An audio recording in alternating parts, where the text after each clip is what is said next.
Hello everyone, welcome to our Sriji Public School online classes and in 12th Business Studies. Today we are going to start case studies questions and today we shall discuss about case studies of chapter 1, that is nature and significance of management. So watch the case studies properly, carefully, and then I will give you practice questions to solve that and so watch it carefully. That is nature and significance of management. So without wasting time, let's read out the 11th question in the segment is Sanjana is the branch manager of ABC Handicrafts Private. तो company में ABC Handicraft company में branch manager है Sanjana. The company's objective is to promote the sales of Indian handloom and handicraft products. Company का जो objective है Indian handloom और handicraft product promote करने का है. It sells fabrics, furnishings, readymade and household items are made out of traditional Indian fabrics. तो ये items बेच रही है company, readymade household items Indian fabrics से बने हुए. Sanjana decides quantities, variety, colour and texture of all the above items and then allocates resources for their purchase from different suppliers. तो वो खुद डिसाइड करती है क्वांटिटीज, वैरायटी, कलर वगैरह सब कुछ, और जो सप्लायर्स वगैरह से परचेज का काम भी रिसोर्सेज वगैरह एलोकेट वो संभाल रही है, कर रही है. She appoints a team of designers and crafts people in the company who developed some prints for bed covers in bright color on silk. तो उसने एक टीम अपॉइंट कर रखी है डिजाइनर्स की, क्राफ्ट पीपल की, जो बढ़िया बढ़िया प्रिंट, बेड कवर्स वगैरह डिजाइन करते हैं, प्रिंट वगैरह करते हैं. Although they looked very impressive, they were more expensive than they had plan to sell. तो वो बहुत इम्प्रेसिव लगते हैं जो भी सिल्क क्राफ्ट डिजाइंस वगैरह वो बेच रहे हैं, बट वो थोड़े कॉस्टली पड़ रहे हैं. Although they looked very impressive, ये पढ़ चुके हैं. दे वर मोर एक्सपेंसिव, तो इम्प्रेसिव हैं बट वो एक्सपेंसिव हैं. Average customer could not afford to buy it, तो एक एवरेज जो कस्टमर है वो उसको नहीं खरीद सकता. Praising their effort, Sanjana suggested that they should keep the silk bed covers for special occasions like Diwali and Christmas and offer the cotton bed covers on a regular basis to keep cost under control. तो effort को praise करने के लिए employees workers के संजना ने suggest किया कि उन्हें जो सिल्क बेड कवर्स हैं वो स्पेशल ओकेजन्स, दिवाली, क्रिसमस वगैरह फेस्टिवल्स के लिए रखने चाहिए, और जो कॉटन बेड कवर्स हैं वो रेगुलर बेसिस पे सेल करने चाहिए. तो क्वेश्चन क्या है उसका, अभी तक जो हमने पढ़ा है वो कंक्लूजन क्या है. हैंडीक्राफ्ट प्राइवेट लिमिटेड में वो मैनेजर है और फैब्रिक्स आइटम्स, रेडीमेड आइटम बेच रहे हैं, और वो खुद कंट्रोल करती है सारा, क्वांटिटीज़, वैरायटी वगैरह सब कुछ डिसाइड करती है, जो एलोकेट्स वगैरह रिसोर्सेज वो करती है.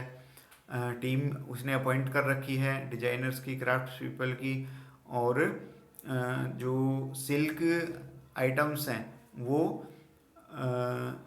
जो है स्पेशल ओकेजन्स वगैरह के लिए बेचने का उसने प्लान किया है, और जो कॉटन आइटम्स हैं, कॉटन बेड कवर्स हैं, वो रेगुलर बेसिस पे वो सेल करने का उसने सजेस्ट किया है. अब क्वेश्चन क्या है आगे, इसने क्वेश्चन किया है identify the functions of management which Sanjana perform by coating the line. ये नई बात दे दी. कोटिंग द लाइन का मतलब है कि भी इस केस में से हमें लाइनें पिक आउट करके, लाइन निकाल के तब बताना है कि भी कौन सी लाइन से हमें पता चल रहा है कि उसमें कौन सा फंक्शन परफॉर्म हो रहा है. तो लेट्स ट्राई इट. तो जहाँ तक जो शुरू वाला था, Sanjana company's objective is to promote the sales of Indian handloom and handicraft products. Its sale fabric, furnishing, ready-made house items are made out of traditional Indian fabrics. Sanjana decides, यहाँ से है संजना डिसाइड्स से, जो ऑब्जेक्टिव प्लानिंग का काम चल रहा है यहाँ पे सारा. Sanjana decides quantities, variety, colour, texture of all the above items. तो ये इतना लिख के प्लानिंग लिखा जा सकता है इसके आगे, इसको कोट करके. Sanjana decides quantities, variety, colour, texture of the above items, fourth line में जो है तो वो कोट करके लाइन इन्वर्टेड कॉमाज में लिख के आगे प्लानिंग फंक्शन ये शो कर रही है, ये लाइन ये लिखा जाएगा। उसके बाद जो नेक्स्ट लाइन है, जस्ट इससे next line, allocates resources for their, तो ये कौन सा काम हो रहा है? ऑर्गेनाइजिंग का काम हो रहा है। ऑर्गेनाइजिंग में होता है रिसोर्सेज वगैरह अलोकेट करना, ड्यूटीज वगैरह असाइन करना अपने जो वर्कर्स एम्प्लॉयज वगैरह को, तो वो allocate resources for their purchase from different suppliers, ये यहाँ पे इससे हमें ऑर्गेनाइजिंग का काम चल रहा है। फिर जस्ट इससे नेक्स्ट लाइन में काम पता चल रहा है स्टाफिंग का, she appoints a team of designers and craft people in the company, इतना कोट कर दोगे वो भी बहुत है, आगे लिखने की जरूरत नहीं। She appoints a team of designers and craft people in the company, इससे कौन सा पता चल रहा है? स्टाफिंग का पता चल रहा है। उसके बाद डायरेक्टिंग का जो अपने उनको वो सजेस्ट कर रही है, praising their effort, Sanjana suggested, second last line में जो है, praising their effort, Sanjana suggested that they should keep the silk bed covers for special occasions like Diwali Christmas, तो ये लाइन कोट करके ऑर्गेनाइजिंग डायरेक्टिंग का काम, डायरेक्शंस दे रही है यहाँ पे वो अपने एम्प्लॉयज को। और जो बिल्कुल लास्ट लाइन है, bed covers on a regular basis to keep cost under control, यहाँ पे कंट्रोलिंग की बात हो रही है इस लाइन में। सो देख लेते हैं एक बार इसका आंसर। प्लानिंग का इसने दिया, Sanjana decides quantities, variety, colour, texture of, तो इस लाइन से पता चल रहा है प्लानिंग का। Allocates the resources for their purchase from different suppliers, बिल्कुल ठीक अपना, इससे हमें पता चल रहा है इस लाइन से ऑर्गेनाइजिंग का। अपॉइंट वाला था जो डिजाइनर्स क्राफ्ट पीपल वगैरह को कंपनी में अपॉइंट कर रही है, उससे स्टाफिंग का पता चल रहा है। और जो प्रेजिंग देयर एफर्ट वाली लाइन है उससे डायरेक्टिंग का पता चल रहा है। और offer the cotton bed cover on regular basis to keep cost under control, और एक और लाइन है इससे ऊपर वाली जो थी, they were more expensive than they have plan to sell, planned और एक्चुअल का कंपैरिजन वगैरह हो रहा है यहाँ पे, तो उससे भी पता चल रहा है कंट्रोलिंग का। तो कंट्रोलिंग की दो लाइनों से हमें यहाँ पे सारा मिल रहा है, तो कोई एक भी लिख दोगे तो भी इसमें चलेगा। तो ये लाइन कोड करनी ऐसे करनी होती है। नेक्स्ट क्वेश्चन पढ़ते हैं, question number 12, that is XYZ Power Limited set up a factory for manufacturing solar lantern in remote village as there was no reliable supply of electricity in rural area। तो XYZ Limited है ग्रामीण इलाके में solar लालटेन बनाने का manufacturing setup कर रखी है, मैन्युफैक्चरिंग यूनिट। क्योंकि वहाँ पे बिजली जो है वो बिजली की सप्लाई रिलायबल नहीं है, कम सप्लाई है वहाँ पे। The revenue earn by the company was sufficient to cover the cost and the risk, जो प्रॉफिट कमा रही थी वो सफिशिएंट प्रॉफिट कमा रही थी कॉस्ट और रिस्क को कवर करने के लिए। The demand of lanterns was increasing day by day, तो जो लालटेन वो बना रहे थे सोलर लालटेन, उसकी डिमांड डे बाई डे बढ़ती जा रही थी। So the company decided to increase production to generate higher sales, production बढ़ाने का कंपनी ने डिसाइड किया सेल बढ़ाने के लिए।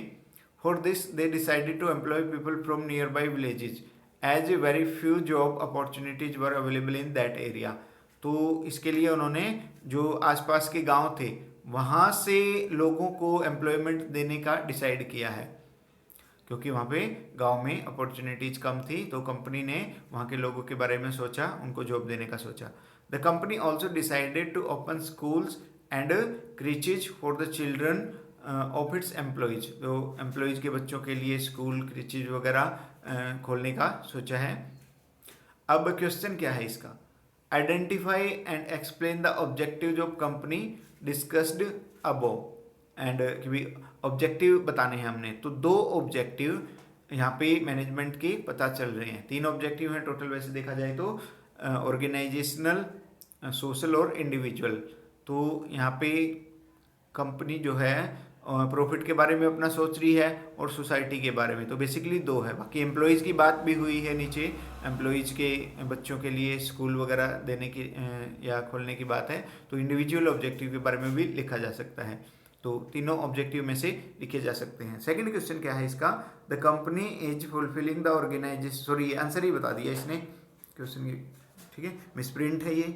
सो identify and explain the objective, question first ही है। अब आंसर में देख लेते हैं, the company is fulfilling the organisational and social objective, तो इसने ऑर्गेनाइजेशनल सोशल, क्योंकि ऊपर उन पे ज़्यादा फोकस किया हुआ है। एम्प्लॉयज़ वगैरह जो गांव के अपॉइंट करने की बात कही गई है, तो वो ज़्यादा हावी है। तो 2 ऑब्जेक्टिव, बाकी तीसरा भी है क्योंकि एम्प्लॉयज़ के बारे में भी नीचे सोचा गया है, तो दोनों के बारे में लिखा जा सकता है इसमें। नेक्स्ट क्वेश्चन करते हैं।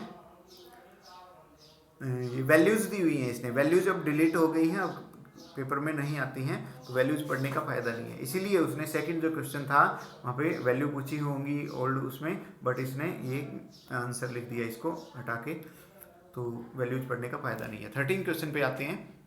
Nishtha is the marketing manager of a company selling laptops. Marketing manager है किसी कंपनी में, लैपटॉप्स बेच रही है। She plan the target of sale of 2000 laptops per month.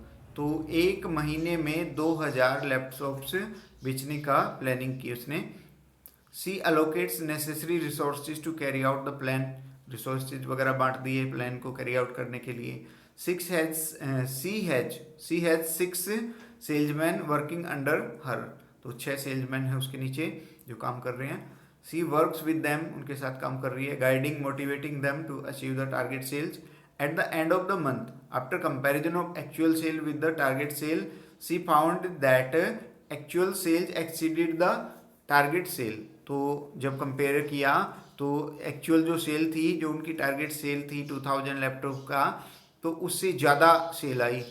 C rewards the efficient employees to motivate them. Reward किया, उनको इनाम वगैरह दिया होगा उनको मोटिवेट करने के लिए। अब क्वेश्चन क्या है इसका? क्वेश्चन है हाउ डज निष्ठा prove the importance of management. तो ग्रुप एफर्ट में काम कर रही है वो सबके साथ मिलजुल के, management help in group activity, वो वाला इंपॉर्टेंस यहाँ पे लिखा जा सकता है। आल्सो स्टेट टू, वैल्यू जब डिलीट हो गई हैं, इसकी जगह ये आंसर में जो दिया हुआ है इसने फंक्शंस बताए हुए हैं। तो क्वेश्चन यहाँ पे बन सकता है 5 नंबर का अगर बनाना हो, explain the functions of management perform by निष्ठा। तो यहाँ पे सेकंड क्वेश्चन की जगह इसने जो आंसर दिया है वो अकॉर्डिंगली है।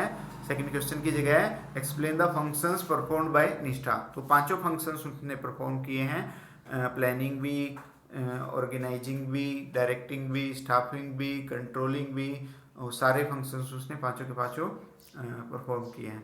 तो पढ़ते हैं, देखिए आंसर में क्या है। द मार्केटिंग मैनेजर निष्ठा helps in achieving the group goals वाली, क्योंकि 2000 से ज़्यादा का जो टारगेट है उसने मिलजुल के एम्प्लॉयज़ के साथ एफर्ट लगा के पूरा किया है, तो ये लिखा जा सकता है। अब ये नीचे जो आंसर दिए गए हैं ये फंक्शंस के हिसाब से दिए गए हैं, तो सेकंड जो क्वेश्चन है ऊपर गलत है, उसकी जगह फंक्शंस वाला अगर फिट करें कि भाई explain the functions perform by निष्ठा, तो ये हो सकता है। अब कौन सी लाइन से, कोटिंग की भी अगर बात की जाए, लाइन कोटिंग की, तो कौन सी लाइन से किस फंक्शन का पता चल रहा है। She plan the target sale of 2000 laptops, planning कर रही है वो यहाँ पे। She allocates necessary resources, organising में रिसोर्सेज वगैरह अलोकेट होते हैं पता चल रहा है। She works with them, guiding, ये यहाँ पे जो है डायरेक्ट कर रही है उनको, मोटिवेट वगैरह कर रही है उनको। At the end of the month they after comparison of actual sales with the, यहाँ पे कंपैरिजन हो रहा है, कंपैरिजन कंट्रोलिंग में होता है। तो वैल्यूज पढ़ने का फायदा ही नहीं है, अब डिलीट हो गई हैं, आती नहीं है। तो ये इस सेकंड क्वेश्चन की जगह अगर फंक्शंस लिखा जाए वैल्यूज को हटा के, तो ये आंसर जो नीचे सेकंड वाला दिया हुआ है ये बनता है। वैल्यू जब हट गई हैं तो इसलिए थोड़ा होच पोच हो रहा है, एडिटिंग में प्रॉब्लम आ रही है, जहाँ से ये क्वेश्चन उठाए हैं मैंने। अब नेक्स्ट है 14th question. Suraj works as a salesman in a company selling pet accessories and food. Suraj एक कंपनी में सेल्समैन है जो पेट एसेसरीज, फूड आइटम्स वगैरह जानवरों के लिए बेच रही है वो company. He has been given a target of selling 1200 units of the food packets in a month by offering a maximum of 10% discount to his customer। 1200 unit food packets के एक महीने में बेचने का टारगेट मिला हुआ है, 10% मैक्सिमम वो डिस्काउंट दे सकता है अपने कस्टमर को। In order to meet his monthly sale target on the last 2 days of the month he offers 15% discount to his customer. तो उसको अलाउड है 10% डिस्काउंट, और 2 दिन के अंदर, लास्ट के जब 2 दिन बचे अपना 1200 का टारगेट पूरा करने के लिए उसने रिस्क उठाया और 15% डिस्काउंट उसने वो दे दी। अब क्वेश्चन क्या है, कंक्लूजन यहाँ पे हो गया कि भी वो सेल्समैन है किसी कंपनी में, फूड आइटम्स पेट के लिए बेच रही है कंपनी, 1200 यूनिट का टारगेट मिला हुआ है, मैक्सिमम 10% वो डिस्काउंट दे सकता है, बट उसने लास्ट के 2 दिनों में अपना टारगेट पूरा करने के लिए 15% डिस्काउंट दे दिया।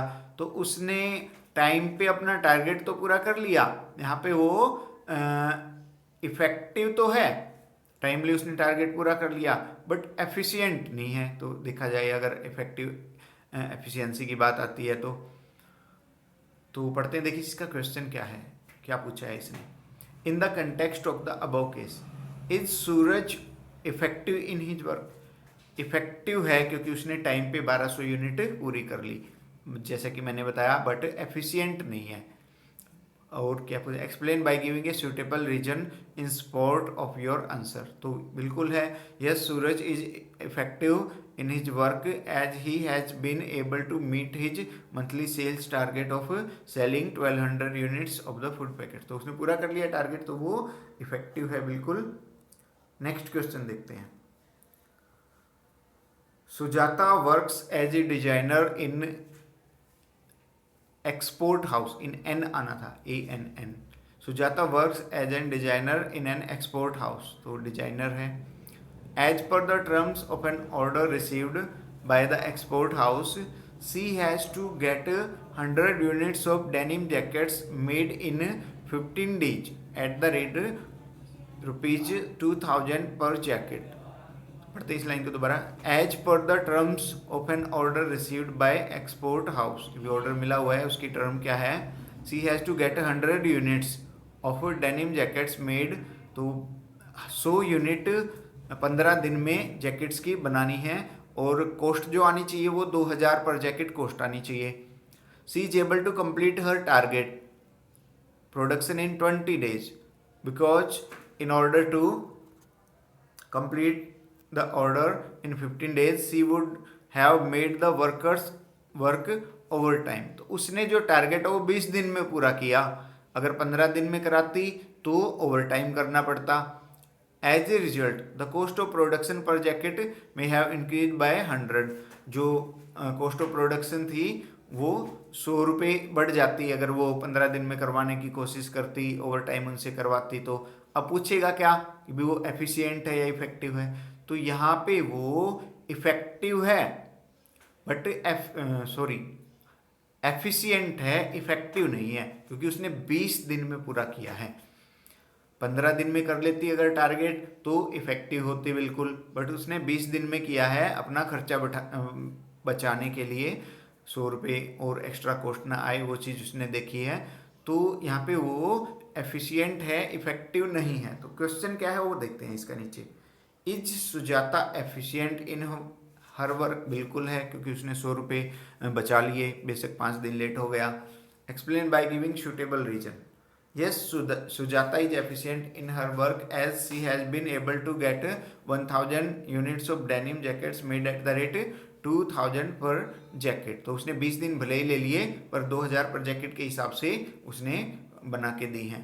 तो यहाँ पे वो एफिशिएंट है, इफेक्टिव नहीं है, क्योंकि 15 दिन की बजाय उसने 20 दिन में बनाया है, टाइमली वो नहीं अचीव कर पाई। 16th है, Anju Manju are good friends. Considering the cost that the activities involved in managing an enterprise are common to all organizations, after completing their masters in business management, both of them take up a job at a managerial level in different organization as per their individual areas of interest। तो अपनी study वगैरह पूरा करके दोनों अलग अलग organisations में managerial job पे लग गई, मैनेजर बन गई। Anju tells up a marketing job in retail company. Anju ने मार्केटिंग जॉब की रिटेल कंपनी में, मार्केटिंग मैनेजर है मिंटू से। And tries to increase sales, sale बढ़ाना चाहती है। Whereas Manju joins as NGO and works diligently to realize the objective related to provide employment to specially abled persons। तो मंजू ने NGO join किया, NGO में manager है वो, और जो स्पेशली एबल्ड पर्सनस हैं उनको एम्प्लॉयमेंट वगैरह देना ऑब्जेक्टिव है जिसका। Both of them have to perform a series of continuous composite but separate functions, दोनों को काम करने पड़ते हैं लेकिन अलग अलग फंक्शंस वो परफॉर्म कर रही हैं। अभी तक क्या कंक्लूजन है कि पढ़ाई वगैरह पूरा करके दोनों अलग अलग कंपनियों में अलग अलग ऑर्गेनाइजेशन में लगी। जो अंजू है मार्केटिंग जॉब कर रही है, सेल बढ़ाना उसका पर्पज है। मंजू ने एक एनजीओ नॉन गवर्नमेंट ऑर्गेनाइजेशन जिसका पर्पज केवल प्रॉफिट अर्न करना नहीं है, सोसाइटी को सर्विस देना मेन पर्पज है, तो उसने एनजीओ ज्वाइन किया। एम्प्लॉयमेंट वगैरह देना एनजीओ का पर्पज है स्पेशली एबल्ड पर्सनस को। अब क्वेश्चन क्या है, आगे बढ़ते हैं और क्या कहा गया है। On some days, Anju may spend more time in planning a future display layout, and on another day, she may spend time in sorting out an employee's problem. जो अंजू की बात कर रहा है ये, कभी तो वो प्लानिंग में इन्वॉल्व रहती है, कभी जो एम्प्लॉयज़ वगैरह उनकी प्रॉब्लम सोल्व करने में अपना टाइम लगाती है। Both Anju and Manju make conscious effort to build a feeling of team spirit and coordination among diverse individuals with different needs who work under them। तो कोऑर्डिनेशन वगैरह उनको बनाना पड़ता है एम्प्लॉय जो उनके अंडर काम कर रहे हैं। The effect of their management is noticeable in their respective departments. उनका जो इफेक्ट है वो नोटिसेबल है। As the targets are met according to plans, तो सारा एफर्ट लगा के वो टारगेट्स को पूरा कर रहे हैं according to plan. Employees are happy and satisfied, employees उनके अंदर जो है वो खुश हैं, सेटिस्फाइड हैं। And there is orderliness in its functioning rather than chaos, तो बिल्कुल ऑर्डरलीनेस है, क्रम है, बिल्कुल सिस्टमेटिक है सब कुछ, वाद विवाद नहीं है किसी प्रकार का। अब पूछ क्या रहा है ये ना बता के, in the context of the above case identify the various features of management highlighted in the above paragraph by quoting the lines from it। तो फीचर्स यहाँ पे हमें आइडेंटिफाई करनी है, तो let's find out the features. Features यहाँ पे हैं, एक तो दोनों अलग अलग ऑर्गेनाइजेशन में लगी, दोनों को मैनेजमेंट करनी पड़ रही है, तो मैनेजमेंट इज ऑल परवेसिव वाली हो गई। और मिलजुल के एम्प्लॉयज़ के साथ वो काम कर रही हैं, तो ग्रुप एफर्ट वाली फीचर लिखी जा सकती है। एंड कंटिन्यू चलता रहता है, ये कंटिन्यूस कंपोजिट सेपरेट फंक्शंस की बात आई थी, तो मैनेजमेंट इज कंटिन्यूस वाला भी आ सकता है। और इसने क्या निकाली है देखते हैं। मैनेजमेंट इज ऑल परवेसिव लिखा जा सकता है। गोल ओरिएंटेड प्रोसेस है, अपने ऑब्जेक्टिव के लिए काम कर रही हैं दोनों। कंटिन्यूस प्रोसेस है, अभी बात हुई थी। ग्रुप एक्टिविटी है, एम्प्लॉयज़ वर्कर्स के साथ मिलजुल के वो काम कर रही हैं। इंटेंजिबल फोर्स, ये बीच में एक बात आई थी रिजल्ट वगैरह की, प्रॉफिट्स वगैरह वो कमा रही हैं, बढ़िया परफॉर्मेंस दे रही हैं, तो मैनेजमेंट को देखा छुआ नहीं जा सकता, इंटेंजिबल फोर्स वाला लिखा जा सकता है, यहाँ पे फीचर पता लग रही है। नेक्स्ट क्वेश्चन लेते हैं। Real Alliance Limited is a well known cement company in India, तो वेल नोन सीमेंट कंपनी है Real Alliance Limited. It's able to earn adequate revenues to cover cost, बढ़िया profit कमा रही है कॉस्ट को cover करने के लिए। It's capital base, number of employees and production turnover has increased manifolds over the year, उसकी जो कैपिटल वगैरह है, नंबर ऑफ एम्प्लॉयज है, प्रोडक्शन टर्नओवर है, कैपेसिटी है, वो बढ़ रही है पिछले कुछ सालों से। The rate of profitability of the business is also creditable, तो जो प्रॉफिटेबिलिटी है वो भी इंक्रीज हो रही है। The employees of the company are happy and satisfied with their remuneration, working conditions, promotion policy, etc. Employees सब तरह से खुश हैं। As a part of its moral obligation, the company has taken many initiatives for providing employment to specially abled persons and promoting literacy in the village adopted by it, तो company जो है employment opportunities दे रही है specially abled persons को, और आसपास के जो गांव हैं उनमें लिटरेसी प्रमोट कर रही है, स्कूल वगैरह लाइक एजुकेशन वगैरह के एरिया में। अब क्वेश्चन क्या पूछा है, identify and explain the various types of objective. Objective यहाँ पे सोशल है पहली बात तो, और प्रॉफिट वगैरह की भी ऊपर बात की गई है, ऑर्गेनाइजेशनल ऑब्जेक्टिव भी है, और एम्प्लॉयज वगैरह के बारे में सोचा है या नहीं कहीं वो देखते हैं। बिल्कुल है, employees of company are happy and satisfied, तो तीनों ऑब्जेक्टिव यहाँ पे हैं, तीनों में से लिखे जा सकते हैं। इसने एक्सप्लेन द वेरियस ऑब्जेक्टिव, तो तीनों लिखने पड़ेंगे, अगर वो एनी टू वगैरह लिखता तो कोई भी दो लिख सकते थे। तो list any two values, to values अब है नहीं, वो पढ़ने का फायदा नहीं।